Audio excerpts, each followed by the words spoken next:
Well, it's a bullshit rite of passage they sell the black community or the black culture. You know, Hmm. this rite of passage. If you ain't shot nobody, if you ain't beat nobody up, if you ain't been in involved in this or that, it's bullshit, man. It's bullshit. You know, I seen it was bullshit when I moved to Huntington Beach from Sacramento the very first time, and I'm seeing these little square white kids, and there's only maybe three other black kids at the school, but they really not black. They kind of white, the way they act, and Yeah, and I go to the school and I'm looking around and I'm like, man, I could beat up this whole cafeteria, man. yeah, yeah. But it don't matter because don't nobody there care about fighting. Ain't nobody Mhm. wearing the new Jordans. Ain't nobody tripping off of I got the leather hat on. I got like a silk short outfit. I'm way overdressed.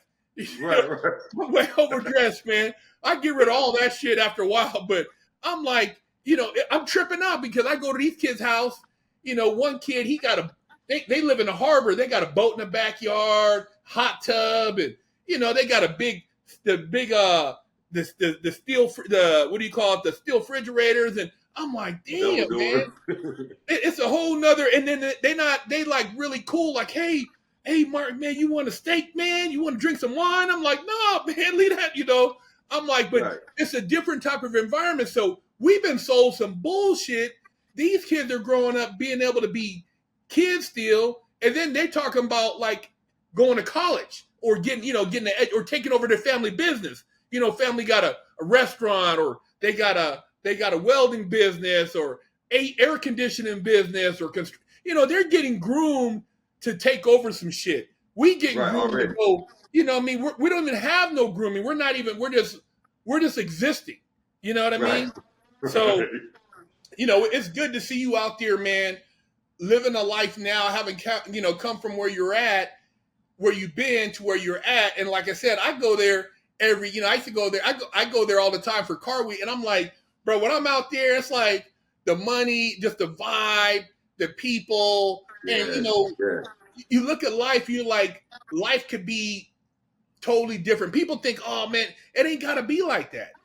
I mean, Nah. you can have a good life. You can be a square. You can, there's always going to be people who are racist or ignorant. I don't care. I'm not trying to Yeah. change. If that's in your heart, that's in your heart. But I'm saying, as far as you being around good energy, man, there's so many different places you could be, man. And you're right, brother. And that, I ain't gonna lie, it changes you. You know what I mean? Like my niece, for example, I sent her a picture the other day. I mean, she said, "Mama," she told her mama, she said, "Mama, I didn't know my uncle could smile. He was smiling." I said, "What?" She said he really was smiling, and I told her, I said, "You know what? It really changes a person. Like this, it's weird, man. Like they got some stuff called CMOS. I don't know if you ever heard of that. I Yep. never heard that. I never heard of it. You would never find it in the store down what they call it, where people, normal people, where you would never find this type of stuff. So I'm like, man, I'm seeing how these older people are so in shape and, like walking these hills, man, steep hills with their dogs and stuff. And I'm like, man, you know, so it motivated me, man, to really like live my life different, man. Don't look at a white person and say, oh yeah, he's racist, you don't like him. Don't do that. Don't look at a cop or something. This is a true story, man. This is something I always wanted to do, man, because I always had a problem with thinking that I was like, I ain't gonna make it to heaven. I hate too many people. I don't like cops. I don't like certain people. I don't, I had a thing. And I have my personal reason. I think I understand, being violated by them and stuff they put in my head, I have my reasons, but I'm dealing with it. But however, though, like, the thing is, man, like, when you live in a different life, man, like this right here, man, it really, like, changes you. You know what I mean? It really, like, you okay, look, I don't know. I was in YTS, man. No lie, man. I was at Lake Paris or Lake Peru. This was before I moved here. I was with one of my boys. We had a camping crew, and this dude had the big, fast boat, big RV, everything. So one day we at the lake, and I spotted two COs, and one of them was the TTS. on a unit in YTS, this dude screwed me. No lie, he screwed me. He loved his women staff. If one of them writes you up, there's an appeal. Listen, he don't believe in those. I hear you, but you're not going to get a fair hearing. If she say you did it, you did it, type of stuff. So this dude used to do that to me, and he also told me, man, you gonna be in jail for the rest of your life or somewhere dead, man. You keep that stuff up, what you're doing, right? And I was like, that right? And they kind of motivated me. I said, all right. I saw this dude, man, at the lake, man, no bull, him and one of his boys. And they was dropping their jet ski in the water. He had a double one, big double one. And I spotted him and I told my boy, I said, hey, I know him. That's never why. They like, man, and I was smoking a blunt. And they like, man, you don't know him. I said, yes, I do. Watch this. And I walked right to him. I said, Mr. Nello, what? How you doing, man? And he said, he looked. He said, hi. I said, remember me on S&T, you the TTS. Remember you told me I won't never be nowhere. I'm going to be in jail for the rest of my life. I won't do nothing. He's like, oh. I said, look at me now, man. I'm out here where you at now playing in your backyard. Look, that's our boat over there. We finna get in the water. Man, the homies that I was tripping, they was like, man, and they was like, you really know him? I said, yeah, he's just screw me, man. Man, straight doing me. He told me I was gonna be dead somewhere for jail the rest of my life. So when he saw me, he immediately told his partner to go. He was retired by now, I think, because he was like, he went and told his partner, go get the truck, pulled the jet ski back out the water. They left. I was like, why you be like that? But he left, and I clowned him when I was talking to him. I was like, "Yeah, man, how you doing, though, man? You know, look at me, man." He's scared to death. I got the blunt in my hand, so I said, "Damn, smoking." Oh, shit, you ain't gonna write me up, bitch.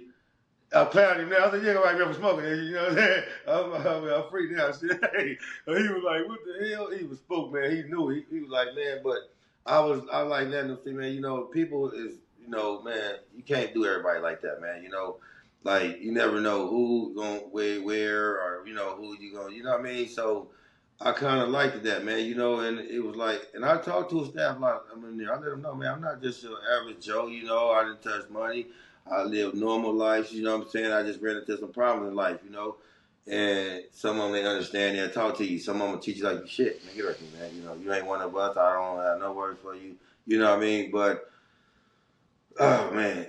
Anyway, back to the situation here, man. You know, it's a lot of stuff, man, in there, and there's a lot of false lies, man. You know, and I just want, I just really would like the truth to get out there, man, to these youngsters, man. You know, and some more of what we, you know, what you doing, you know, it needs to be out there, man. You know, and there's a lot of behind the scenes stuff, like the truth not getting told. You know what I mean? These dudes selling these dreams to these dudes, and these kids want to try it. You know, because they making it seem like it's fun, it's easy. They calling home, they get. Oh, now they got cell phones now, so they can send pictures and videos. You know what I mean? So it's making it look like it's smooth though, but in all our reality, you know, when you want them holidays come around and you want to be with your woman, you know what I mean, and you can't, you know, that's when that shit hit home, you know, and it takes a toll on you, man, you know. But however, this is where I got my own businesses now. You know what I'm saying? I got my own catering business. You know, I got my own petting zoo now. You know what I mean? You know, so you want L&L's Family Farm. You know, tacos on the go. You know, my girl, she cooks any nationality food, you know what I mean, no matter what it is, and she's gonna do it good. I've never seen a Hispanic before make a bean pie. I thought just Muslims made bean pies. She cooked it all, man. So, you know, it's like, it just never thought I'd be a business owner, you know what I mean, have my own where I can say, you know, this is mine, you know, work for myself. And it's a good thing, man, for real. I wouldn't trade, I wouldn't look back, man. You know what I mean? For real. Hey man, I think that's an inspiration that everybody listening, coming from Watts, man, and to now be enjoying yourself, in a beautiful city, and to be doing your own business, be on your own time, enjoying, not having to look over your shoulder, really having a peace of mind without having to just like have these different types of nightmares and stuff, man. Because even I still have sometimes this crazy dreams, having, been, you being locked up, your mind gets to hearing keys and the doors opening. Yeah, It's like it triggers, man. It's like, yeah, that shit's scary, man. Just, yeah. these crazy dreams sometimes. And I still sometimes deal with that. But I keep putting this out here because I know it's going to help a lot of people. I think people hearing your story is going to help a lot of people, man. And I hope to sit down and meet you and your wife in person. When I come to Car Week, man, and we chop it up again. And Yes. to continue sharing, man, because it needs to be heard, man. A lot of people don't have that uncle or that big homie that's really giving them the good advice, and a lot of these kids don't have no dads in the house, man. So Yes.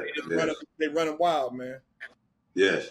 And you keep, like I said, I found you, you know what I mean, and it's a good thing what you're doing, man, because like I say, it's hard because I don't care. I want to talk to everybody. They Hispanics, they not gonna listen to you. Or they whites, they not gonna listen to you. I'm gonna speak the truth, but they have no choice but to hear it. You know what I mean? So whether they take it or not, I just want to know that it's a different way, man. You don't have to be stuck in that lie, man. Because a lot of these dudes don't speak on the truth, man. They call it homie love. They get raped in there by the homies, you know what I'm saying? And they go through all types of stuff. They think they doing something good, but they convince them that it's homie love and that it's okay. It's not, man. And but you keep doing what you're doing, man. Like I say, hopefully, like I said, we can get in there. And I always wanted to get in there, go back up in there to the churches, and because I wasn't ready at first. Back then, I probably would have been like, oh man, I felt sorry for them because I'm gonna sneak a sack into them or something, cigarettes and stuff. But now, you know what I'm saying? It's like, nah, why you gonna do that for? Get them in trouble. They're gonna be stuck in there longer. So I want them, man. They need to know the truth in there, man. So what you doing, like I say, it's big, man. And just keep it going, and I want to, like I say, man, just put my story out there and let them know, man, that this is not what it is, man. And just family. Some of them family, but some of them, yeah. Stay with them, man. Stay close. You know what I mean? The ones that's trying to do something right. Because I got a family I can't be around, can't tell them, they can't deal with. They don't want to accept my growth. They don't want to accept, and then, you can't just bring them around certain stuff. They want to steal. You got to be careful. So don't even set yourself up. Just long have a spoon. You know what I mean? So, That's right. yeah. That's right. Well, I appreciate you, man, and thank you for sharing. Your story with our viewers. I know a lot of people. The comments. We're going to get a lot of good feedback, and you'd be surprised at who it's going to impact. A lot of people, change a lot of lives, man. So, Yes. we thank you, Thank and you. there you have it. Big Herc 916, fresh out, and my man Dino from Watts. Yes. Thank you, guys. Thank you, Big Hurt. Take care, man. You have a good one, all right? All right, man. All right. Talk to you later, bro. Okay, take care, brother.